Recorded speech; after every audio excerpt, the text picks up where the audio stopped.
Welcome back to the Worth It Basics series, which today we'll be going over the bag and bank value configuration. This is a feature within Worth It, which you can value your bank or your inventory when farming. This is where we'll want to go over to the Worth It main dashboard, go to the dashboard, go down to the drop down menu and go over to tools. You will be greeted with a bag value and a bank value option in tools. You can go by the default price source, which is the custom price string, which we have assigned already. We can then do this and it will paste it into your chat window of how much you have in your inventory of 373 gold for me.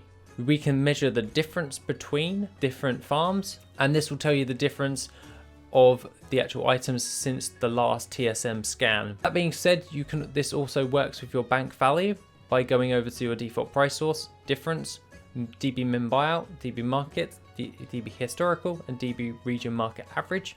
We can measure this by just pressing the default. If you do not currently have your bank UI open, it will not be able to value it for you.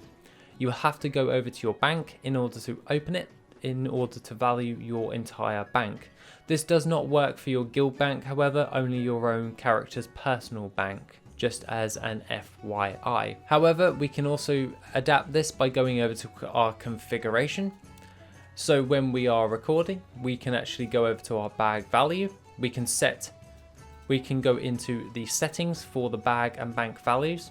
So bag value, we can then go over here and go to min item value.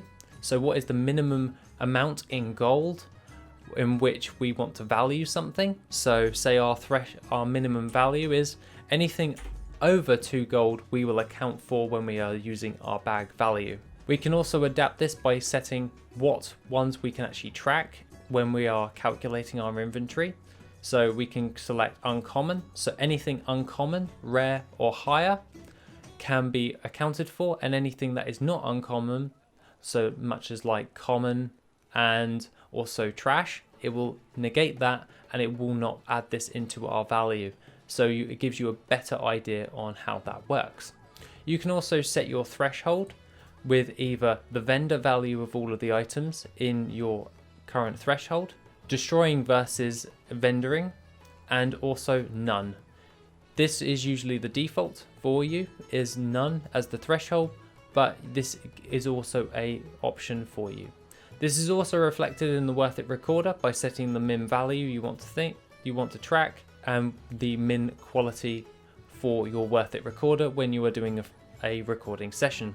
I set this to common to negate any grey items being recorded and having to remove them in a recording session. Other than that, that is the Worth It basics of the bag and bank value options.